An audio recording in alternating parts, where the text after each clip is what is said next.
Prendre nos Bibles dans le livre du prophète Zacharie au chapitre 4, à partir du premier verset jusqu'au verset 6. L'ange qui me parlait est revenu. Il m'a réveillé comme un homme que l'on réveille de son sommeil. Il m'a dit : « Que vois-tu ? » J'ai répondu : « Je regarde et je vois un chandelier tout en or, surmonté d'un réservoir et portant 7 lampes, avec 7 conduits pour les lampes qui sont à son sommet. Près de lui se trouvent 2 oliviers, l'un à la droite du réservoir et l'autre à sa gauche. Reprenant la parole, j'ai dit à l'ange qui me parlait : « Que signifie cela, mon Seigneur ?» L'ange qui me parlait m'a répondu : « Ne sais-tu pas ce que cela signifie ?» J'ai dit : « Non, mon Seigneur. » Alors il a repris et m'a dit : « Voici la parole que l'Éternel adresse à Zorobabel. Ce n'est ni par la puissance, ni par la force, mais c'est par mon esprit, dit l'Éternel, le maître de l'univers. » Amen. Alors il semble, selon le récit qui nous est rapporté dans ce chapitre, il semble bien que le prophète Zacharie était en réunion, il était en conférence avec un ange du Seigneur sur un sujet très sérieux, un sujet d'une très grande importance. Il semble qu'il s'est assoupi. Ensuite, il s'est endormi. Car la Bible nous dit : l'ange qui parlait avec moi revint et me réveilla, comme un homme que l'on réveille de son sommeil. Zacharie s'était assoupi et a fini par s'endormir.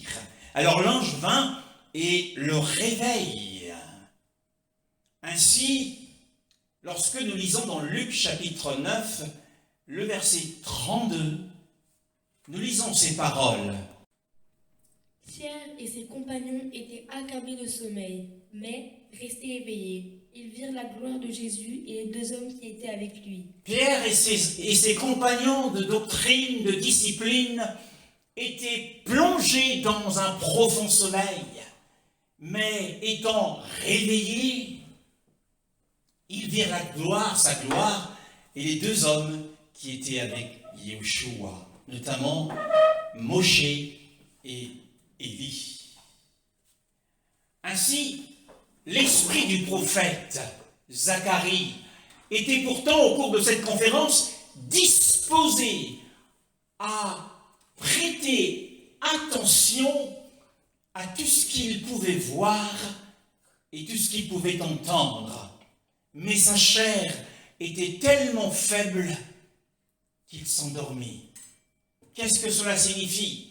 Eh bien, cela signifie que le corps de l'homme ne peut pas suivre le rythme de l'âme, le rythme de l'esprit dans les contemplations divines. Nous voyons aussi un autre homme dans le livre de Daniel, chapitre 10, verset 9, connaître le même problème. Daniel 10, verset 9. J'ai entendu le son de ces paroles et en l'entendant, je suis tombé dans une profonde torpeur, le visage contre terre. Il était dans un profond sommeil lorsqu'il a entendu la voix des paroles de l'ange. Cela signifie que nous ne serons jamais aptes à converser avec les anges qui sont des esprits, tant que nous n'aurons pas quitté ce corps de chair par la voie de la mort, ou tant que nous n'avons pas été transfigurés à l'avènement du Seigneur. Alors nous serons semblables aux anges et la chair ne sera plus dans la faiblesse.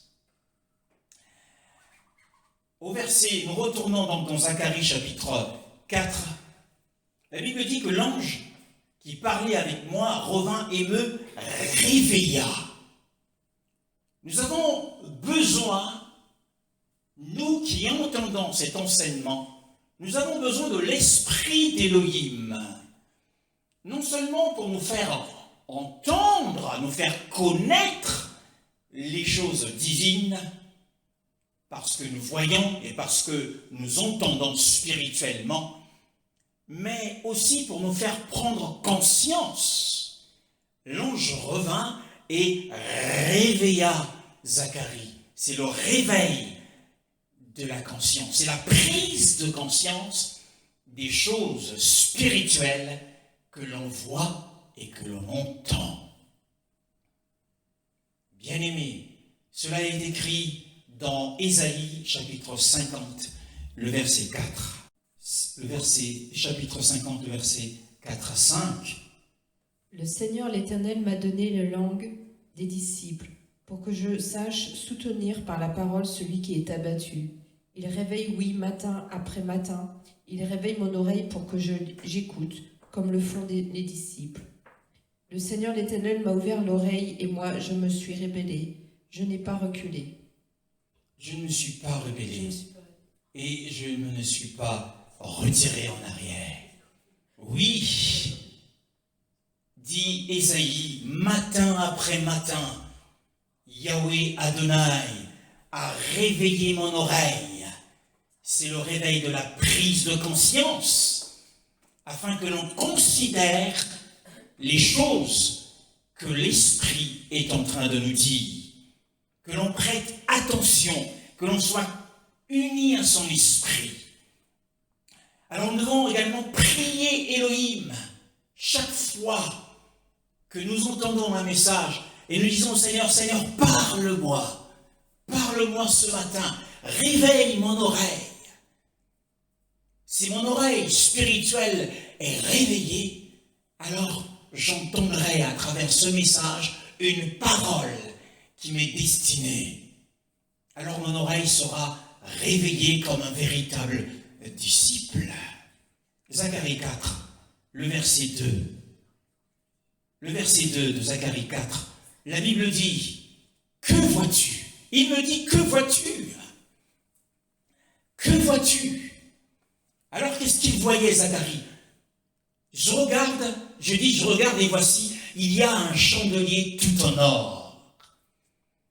Zacharie vit un chandelier surmonté d'un vase et portant ses 7 lampes avec ses 7 conduits. Il a vu un chandelier tout en or tel qu'il y en avait autrefois dans le temple de Salomon. Et dans ce temple, à cette époque où il a reçu cette vision, ce temple était détruit. Alors cela voulait signifier que le Seigneur, en temps voulu, en son temps, allait pourvoir à un nouveau temple. L'Église, bien-aimée dans le Seigneur, est un chandelier. L'Église, où qu'elle se trouve, est un chandelier dressé par le Seigneur dans un monde ténébreux. Peut-être êtes-vous dans une localité où il se passe des choses terribles. Eh bien, cet espace, cette localité, ce département, cette région, ce pays est dans les ténèbres. Et l'Église est dressée par le Seigneur comme un chandelier pour éclairer ce monde qui est plongé dans l'obscurité spirituelle, afin de lui apporter quoi donc? Eh bien, la lumière de la révélation divine. Bien-aimés dans le Seigneur, la Bible dit, je regarde et voici, il y a un chandelier tout en or. Nous avons compris que l'Église, le chandelier ici représente l'Église. Tout en or dénote de la grande valeur. L'or est un métal précieux, est un métal de grande valeur, est un métal qui exprime l'excellence. Ainsi, aux yeux du Seigneur, une Église, où qu'elle se trouve, a une grande valeur à ses yeux. C'est une Église que le Seigneur voit comme quelque chose d'excellent. verset 2. Il dit, je vois un chandelier tout en or. Nous avons expliqué ce que signifie ce revêtement en or, surmonté d'un vase, dit-il. Et ce vase portait ses 7 lampes. Et avec ces 7 conduits pour les lampes qui sont au sommet du chandelier. Nous savons une chose, c'est que l'Église, à l'époque, l'Église juive, n'était qu'une. C'est pourquoi cet homme, ce prophète, n'a vu qu'un seul chandelier. Bien qu'il y ait eu, en dehors de l'Église qui était, c'est-à-dire le chandelier dans le temple de Salomon à Jérusalem, mais il y avait à divers endroits et dans diverses régions, il y avait des synagogues. Ici, les 7 lampes représentent les synagogues qui étaient dans différents endroits. Mais ces synagogues appartenaient à un seul chandelier, c'est-à-dire le temple de Jérusalem ou de Jérusalem. Mais dans la Nouvelle Alliance, le centre de l'unité de l'Église, c'est Yeshua HaMashiach. Et ce n'est ni à Jérusalem, ni sur cette montagne que l'on adorera le Seigneur, ni en quelque lieu que ce soit, car Apocalypse chapitre 1, si pourtant en quelque lieu que ce soit, Apocalypse chapitre 1, le verset 20, nous le démontre. Nous allons le lire. Quant au mystère des 7 étoiles que tu as vues dans ma main droite et des 7 chandeliers d'or, le voici. Les 7 étoiles sont les anges des 7 églises et les 7 chandeliers sont les 7 églises. Oui, les 7 chandeliers que tu as vus sont les 7 églises. Alors nous voyons que sous l'Évangile, dans la Nouvelle Alliance, bien-aimés dans le Seigneur, il n'y a qu'un seul centre d'unité, c'est Yeshua HaMashiach. Il est au centre des 7 églises dans la vision de l'Apocalypse. Et il y a dans Zacharie chapitre 4 un vase. C'était un récipient commun. Un vase qui était au centre des 7 branches. C'était un réservoir commun. Et dans ce réservoir, ce réservoir était rempli d'huile. Donc, dans ce vase, tombait continuellement de l'huile. Et cette huile passait secrètement par le conduit ou les 7 conduits pour être diffusés aux 7 lampes. C'est la vision qui nous est décrite ici. Il y a donc dans ce vase qui était au centre de ce chandelier, ce vase était rempli d'huile. Et l'huile descendait à travers 2 conduits. On le voit au verset 12 du chapitre 4. J'ai repris la parole. Que signifient les 2 rameaux d'olivier qui sont près des 2 conduits d'or d'où découle l'or? D'où l'or découle. Que sont les 2 branches qui sont près de 2 conduits d'or? Donc, sur le vase, sur ce récipient commun ou sur ce réservoir, sur ce bol, en dessous, ce bol était soutenu par 2 branches. Et dans ces 2 branches, eh bien, l'huile passait secrètement, invisiblement, pour être diffusée dans les 7 lampes, en sorte qu'il n'y avait aucun autre soin, et ces lampes recevaient aussi vite de l'huile qu'elles en consommaient.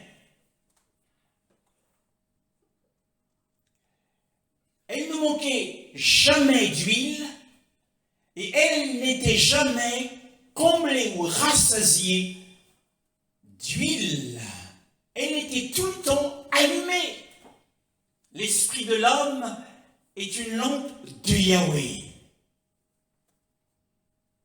Et nous voyons ici que ces lampes étaient continuellement allumées, alimentées par l'huile qui coulait de manière discontinuée à partir du bol, à partir du vase.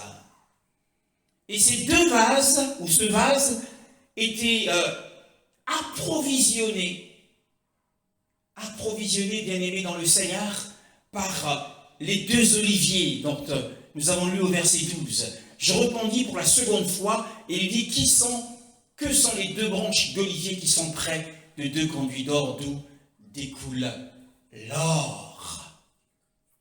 Donc en sorte que ces deux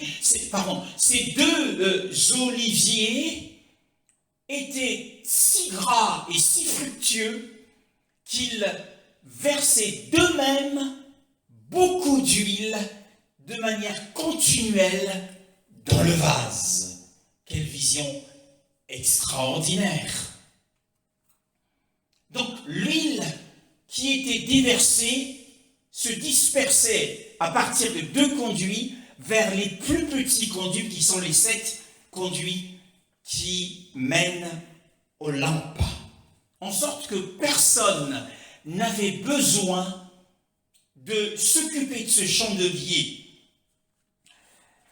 Personne n'avait besoin de s'occuper de ce chandelier ni de fournir de l'huile. Ces lampes n'attendaient pas la venue d'un homme. Ces lampes n'attendaient pas la venue des fils de l'homme. Quel est le but de cette vision? Eh bien, le but de cette vision est de montrer que Elohim peut facilement, et comme il le fait souvent, accomplir ses desseins gracieux concernant son Église par sa propre sagesse et par sa propre puissance, sans aucun art, sans aucun travail de l'homme. Et bien que parfois le Seigneur utilise des hommes comme des instruments, mais il n'en a pas besoin, il n'est pas forcément lié à l'homme et il peut faire son travail sans les hommes. C'est ce que l'Esprit ce matin veut nous faire comprendre. Au verset 4 de Zacharie.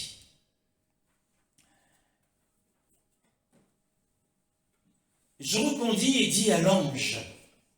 Au verset 3, nous avons vu qu'il y avait 2 oliviers, l'un à la droite du vase et l'autre à sa gauche.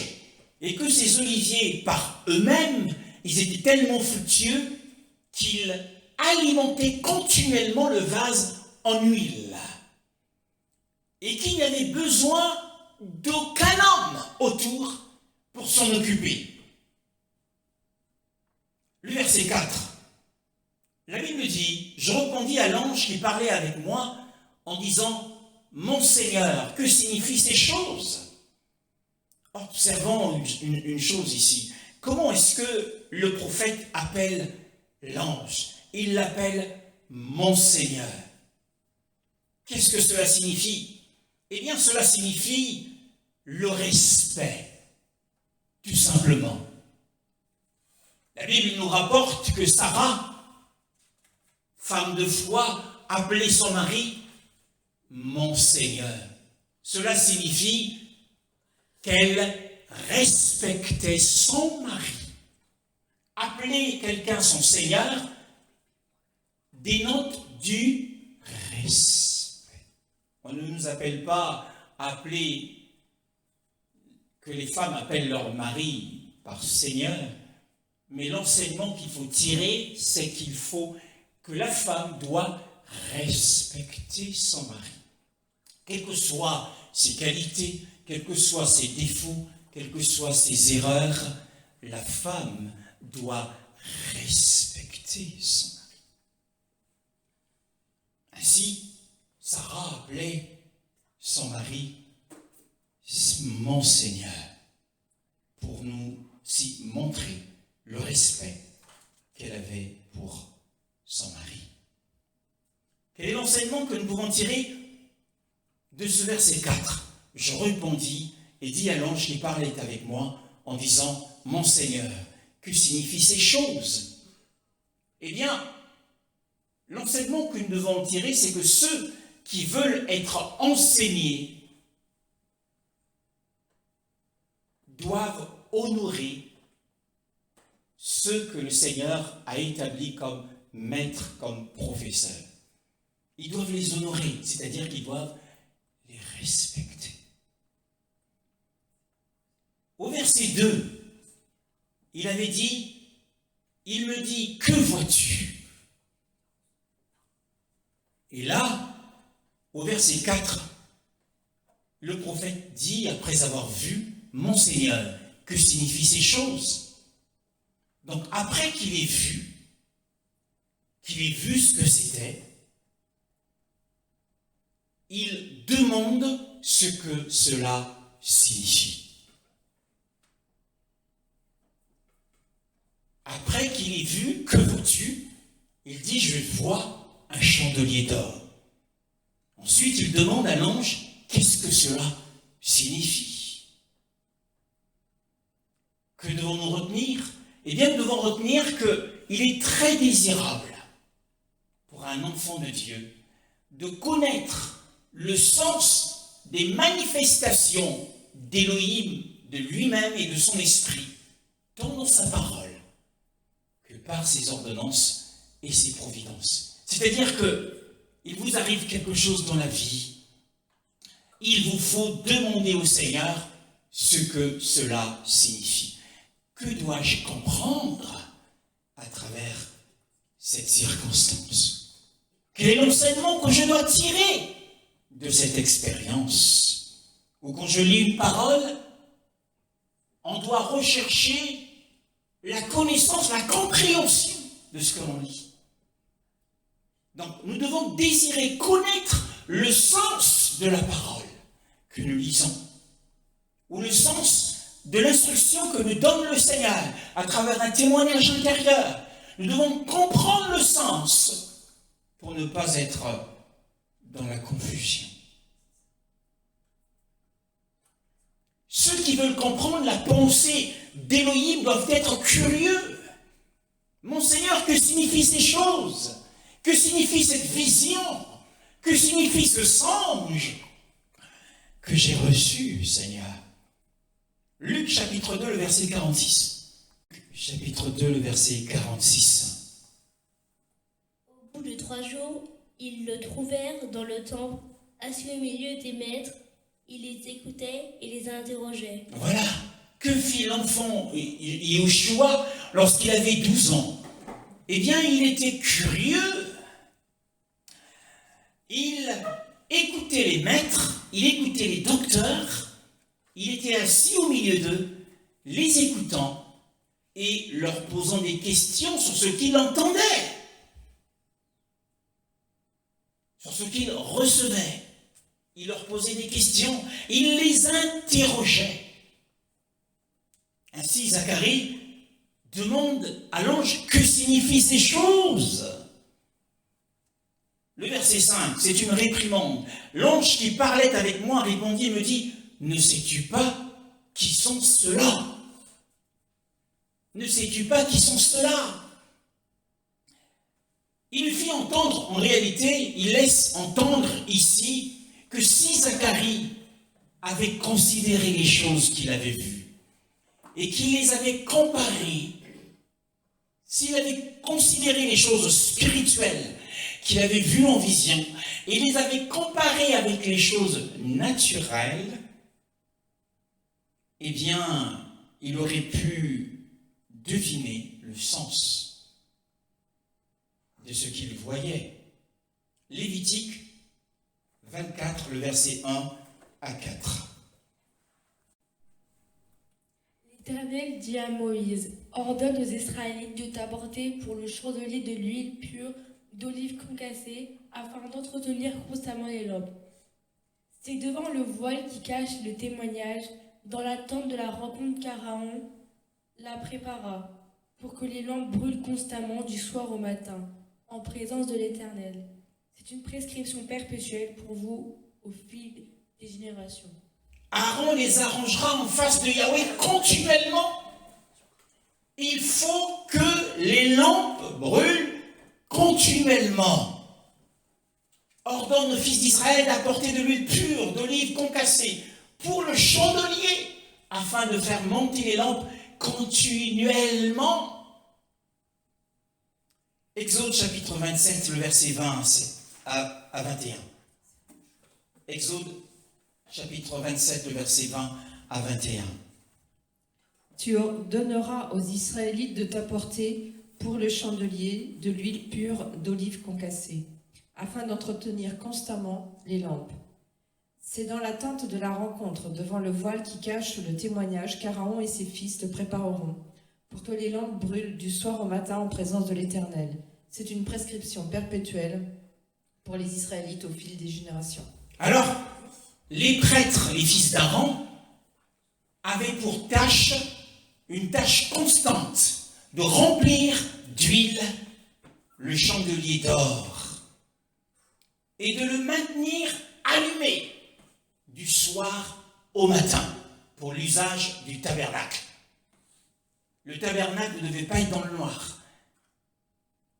Il fallait que le chandelier soit entretenu par les prêtres. C'est pourquoi, en fait, lorsque Zacharie,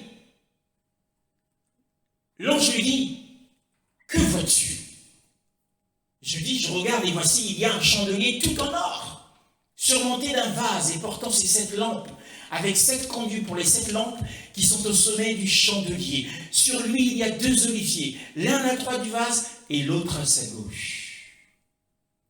Mais Zacharie, en aucun moment, lorsqu'il reçoit la vision, il ne voit les prêtres. En aucun moment, il n'a vu un souverain sacrificateur derrière ce chandelier. Il n'y avait personne.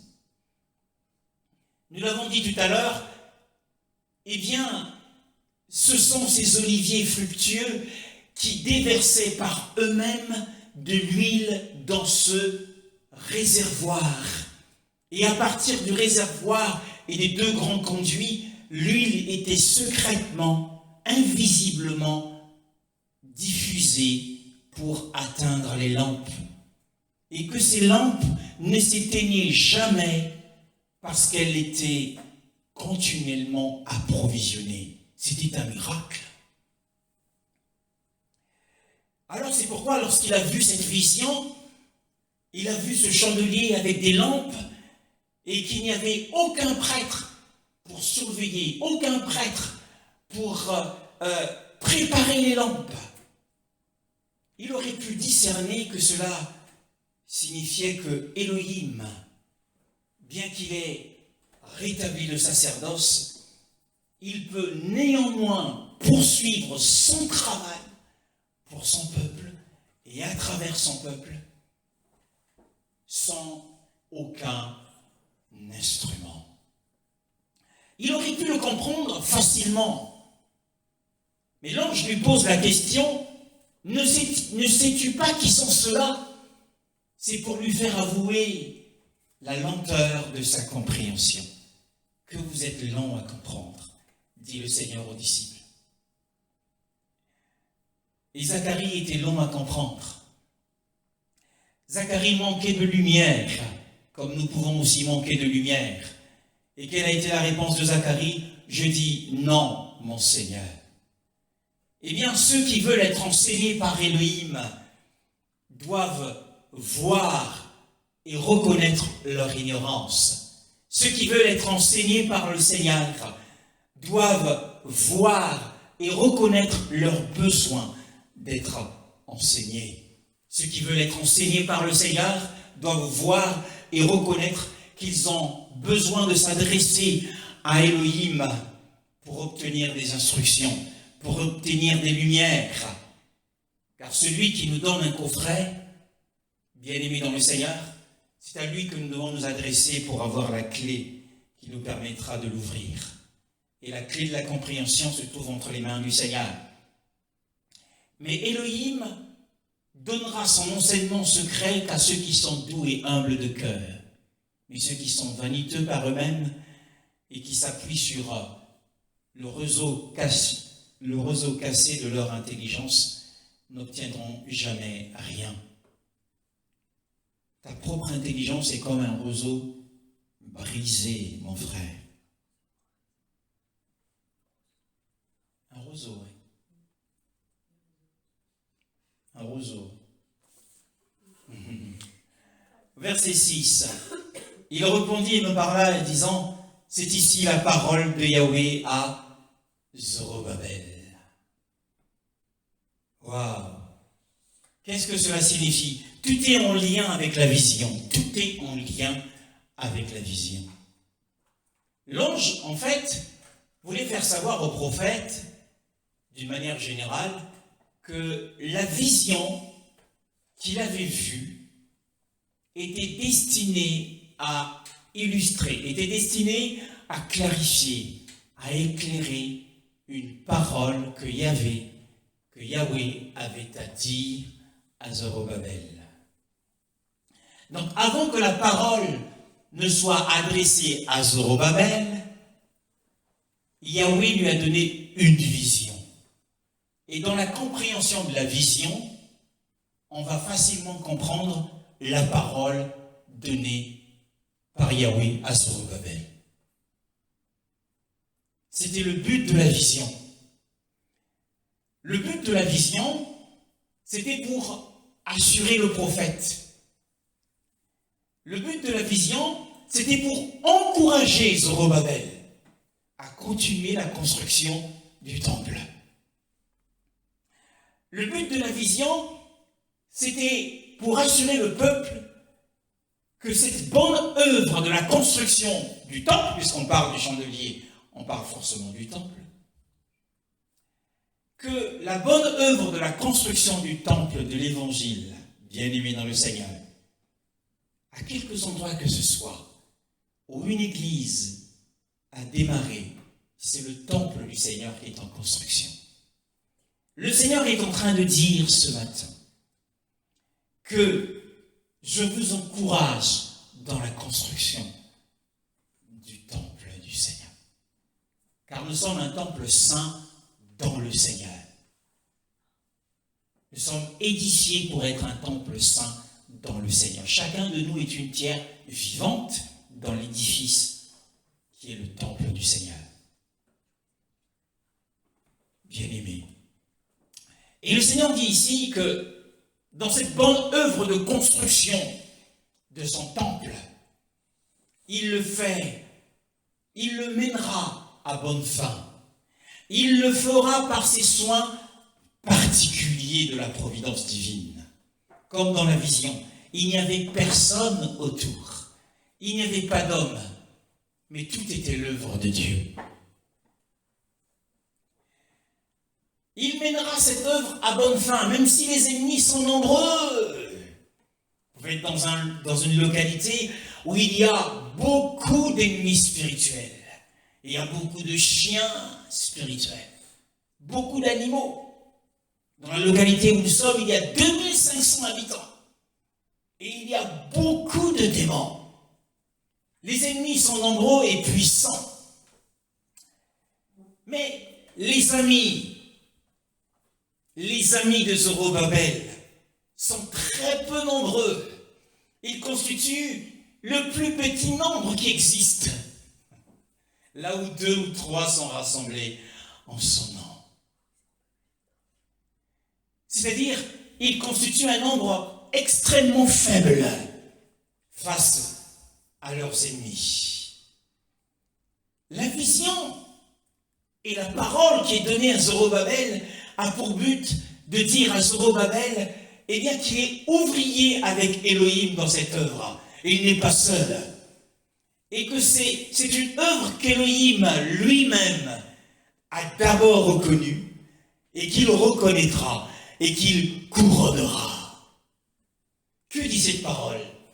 Eh bien, cette parole nous dit, oh, magnifique est le Seigneur. J'aimerais que tu lis cette parole, le verset 6 de Zacharie, chapitre 4. Alors il a repris et m'a dit, voici la parole que l'Éternel adresse à Zorobabel. Ce n'est ni par la puissance, ni par la force, mais c'est par mon esprit, dit l'Éternel, le maître de l'univers. Ouais. C'est une parole que nous avons l'habitude de citer. Nous avons l'habitude de le dire, ni par force, ni par puissance, mais par mon esprit. Nous avons l'habitude de le dire. Mais est-ce que nous avions compris ce que nous avions l'habitude de chanter? Car cette parole est liée à la vision du chandelier. Mais pourquoi est-ce que c'est ni par force ni par puissance? Est-ce que Yahweh ne peut-il pas faire les choses par la force? Si. Yahweh peut faire les choses par la force des anges. Il a des légions d'anges à ses ordres. Matthieu chapitre 26, le verset 51 à 54. 26, 51 à 54. Un de ceux qui étaient avec Jésus mit la main sur son épée et la tira. Il frappa le serviteur du grand prêtre et lui emporta l'oreille. Alors Jésus lui dit, remets ton épée à sa place, car tous ceux qui prendront l'épée mourront par l'épée. Penses-tu que je ne puisse pas faire appel à mon Père qui me donnerait à l'instant plus de 12 légions d'anges? Comment donc s'accompliraient les Écritures d'après lesquelles cela doit se passer ainsi? Alors, c'est un détachement de 72 000 anges. 12 légions font 72 000 anges. Une grande compagnie de soldats de l'esprit. Alors, Pierre a sorti son épée, mais il a manqué son coup. Lorsqu'il frappe, il visait la tête entière, mais il a raté son coup, ça a enlevé l'oreille du serviteur. Mais avait-il le droit de sortir son épée? Et le Seigneur lui dit, penses-tu que je ne puisse pas maintenant appeler mon Père? Il était environné de ses ennemis qui en voulaient à sa vie. Mais il avait une voie ouverte vers le ciel. Et il prie, il parle comme un homme qui prie avec autorité. Je puisse appeler mon Père et il m'offrira plus de 12 légions d'anges. Donc, Yahweh peut agir par la force. Parce qu'il y a des légions d'anges qui sont à ses ordres. Le psaume 103, le verset 20 à 21. Psaume 103, le verset 20 à 21. Bénissez l'Éternel, vous ses anges, qui êtes puissants et forts, et qui exécutez ses ordres en obéissant à sa parole. Bénissez l'Éternel, toutes ses armées, vous qui êtes serviteurs et qui faites sa volonté. Alors, les anges sont ses serviteurs volontaires. Ce sont ses messagers ailés au vol rapide. Ils volent rapidement. Donc, ils étaient à la disposition du Seigneur. Nous lisons également dans Daniel chapitre 7, le verset 10, ces paroles. Daniel chapitre 7, le verset 10. Oui. Un fleuve de feu coulait et sortait devant lui. Des dizaines de milliers le servaient et des centaines de millions se tenaient debout devant lui. Les juges se sont assis et des livres ont été ouverts. Alors, des centaines de millions d'anges étaient debout en face de lui, c'est-à-dire qu'ils étaient à sa disposition. Ils n'attendaient qu'une seule chose, que les ordres soient donnés. Bien-aimés dans le Seigneur. Donc, Yahweh peut agir par la force des anges, mais il peut aussi agir par la puissance humaine. Quoi qu'il ait dit, ce n'est ni par la force, ni par la puissance. Donc dans ce cas, il refuse d'agir par la force des anges et par la puissance humaine, comme il l'avait fait au commencement de la délivrance des fils d'Israël à Babylone.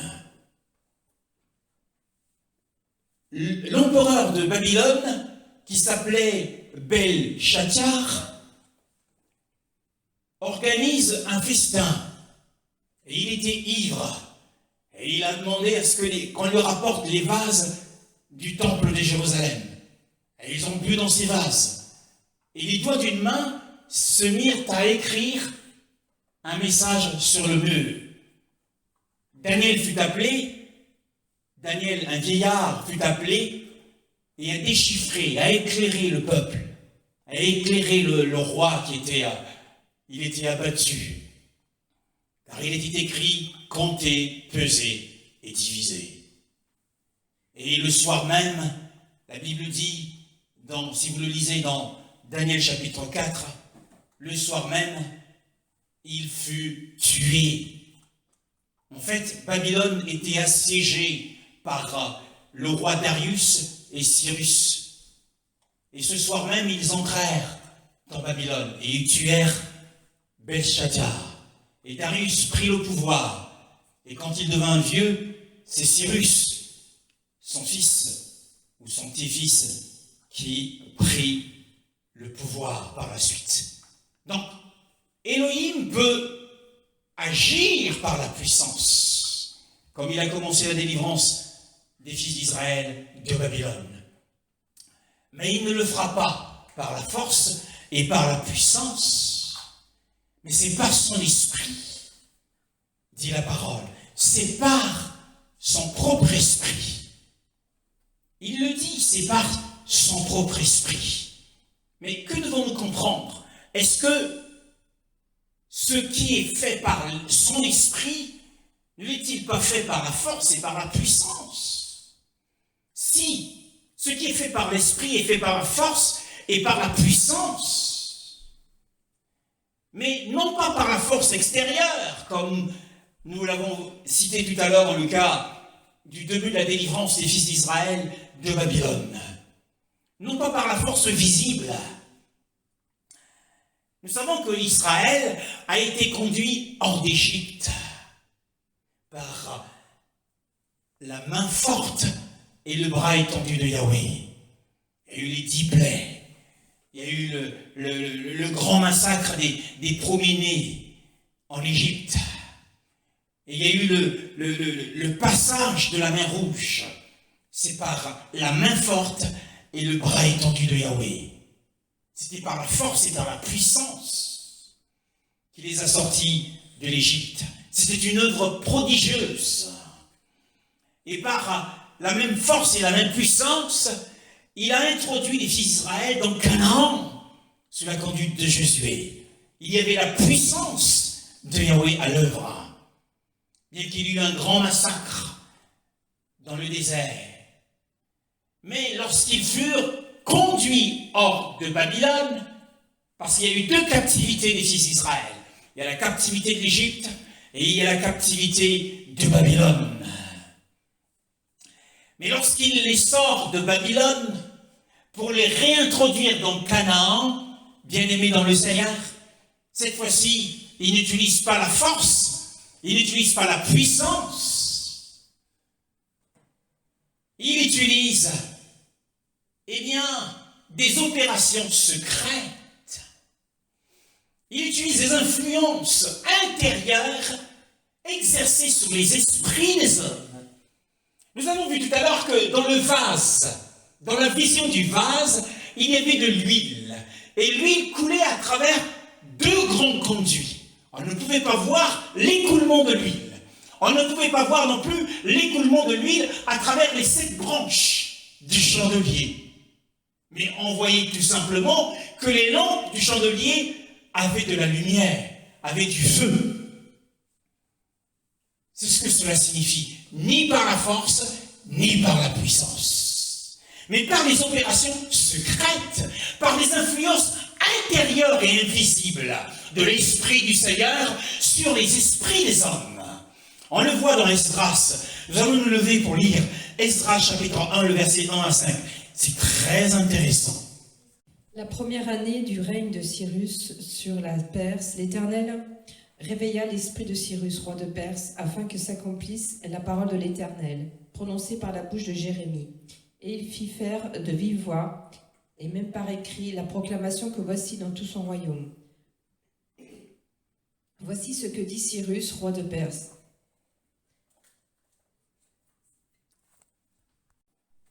Voici ce que dit Cyrus, roi de Perse, l'Éternel, le Dieu du ciel, m'a donné tous les royaumes de la terre et m'a désigné pour lui construire un temple à Jérusalem en Juda.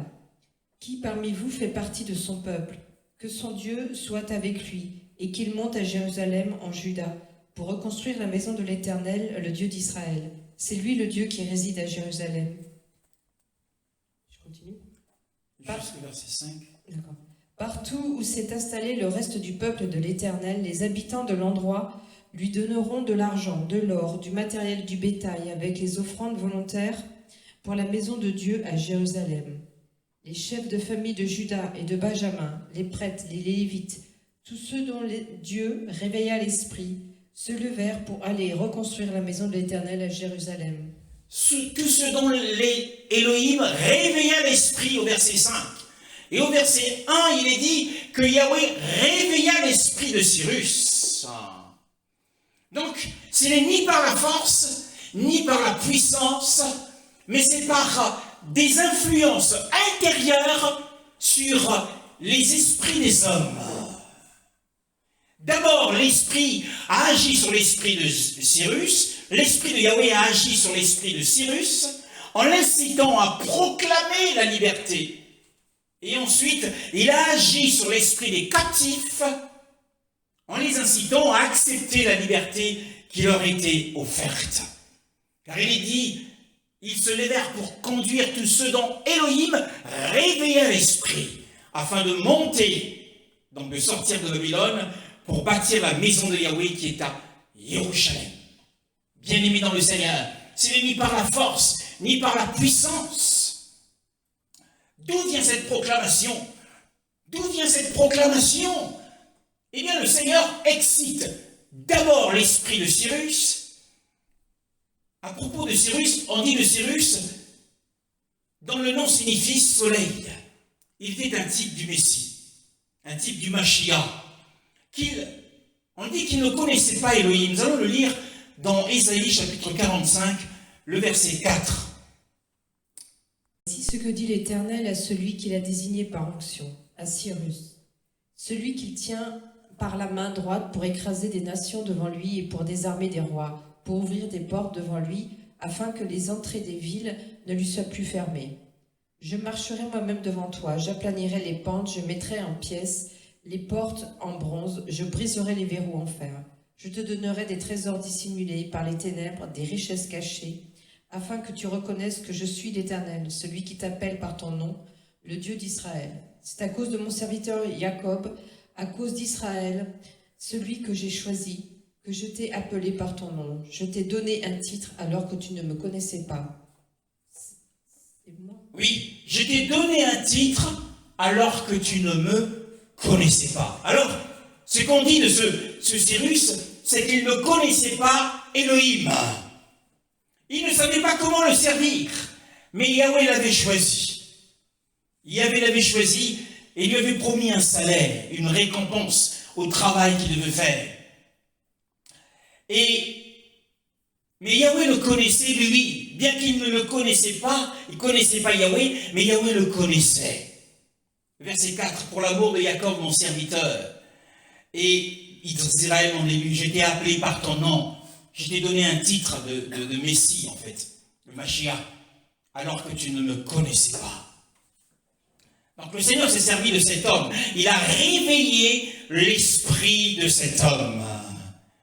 Oh, suivez pour recevoir votre bénédiction, sinon vous passerez à côté de votre bénédiction.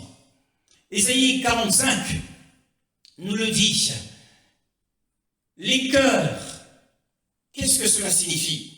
Eh bien, Cyrus a été utilisé par le Seigneur pour terrasser Belshazzar, et pour s'emparer de Babylone. Les portes de Babylone s'ouvrirent, et il s'empara de Babylone. Ensuite, Yahweh a excité son esprit pour libérer son peuple. Il a d'abord utilisé Cyrus par la force et par la puissance, mais pour libérer les captifs de Babylone, il a utilisé des opérations secrètes. Il a influencé l'esprit de Cyrus. Proverbe chapitre 21, le verset 1. Verset 1 et Proverbe 20, le verset 24. Le cœur du roi est un simple courant d'eau dans la main de l'Éternel. Il l'oriente comme il le désire. Proverbe 20, verset 24. C'est l'Éternel qui dirige les pas de l'homme. Que peut comprendre l'être humain à sa voix? Que peut comprendre l'être humain à sa voix? Donc les cœurs des hommes sont eux-mêmes dans la main d'Élohim, la main de Yahweh. Magnifique est le Seigneur. Et non seulement leurs actions, comme nous venons de le lire, les actions des hommes sont dirigées, ou les pas des hommes sont dirigés par Yahweh lui-même. Mais ici, dans Proverbe 21, verset 1, il nous est dit que le cœur du roi, mais il n'y a pas que le cœur du roi, mais il y a le cœur de tous les hommes, sont eux-mêmes dans la main de Yahweh, dans la main d'Élohim. Et c'est-à-dire que Élohim peut changer les esprits des hommes. Il peut, par une puissante opération insensible, une opération secrète, une opération insidieuse,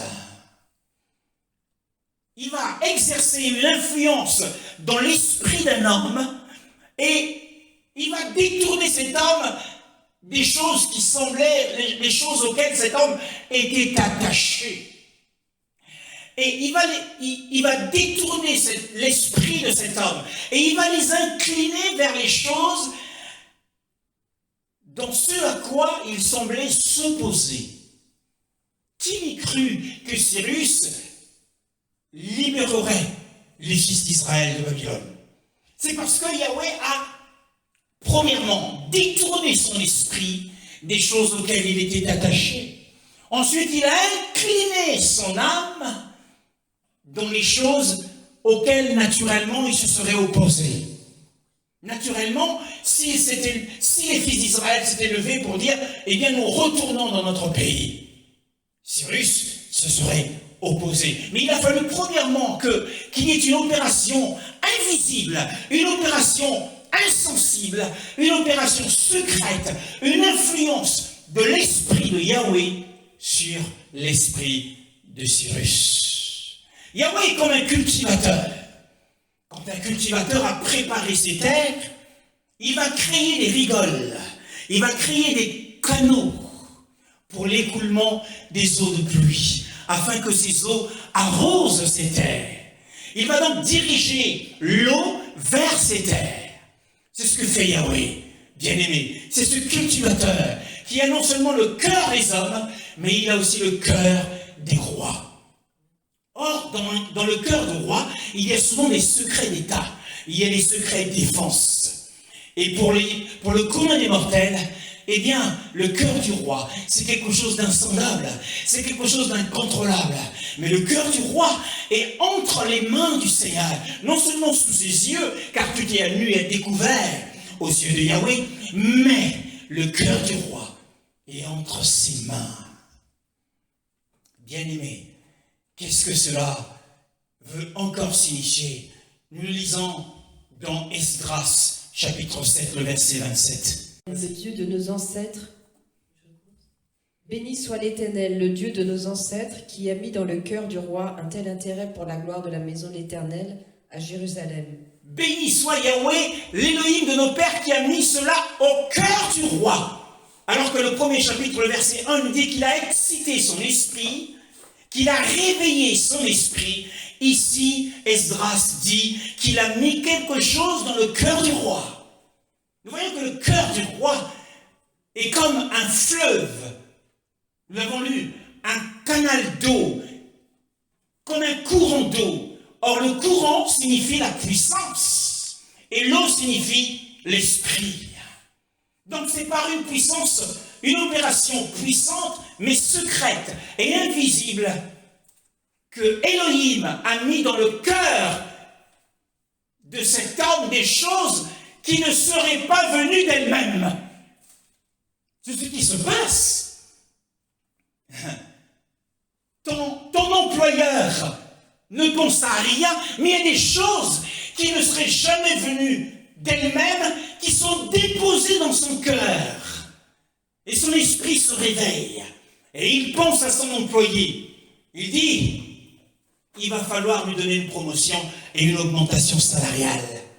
C'est Yahweh qui met ces choses qui ne seraient jamais naturellement venues dans son cœur, dans le cœur de cet homme.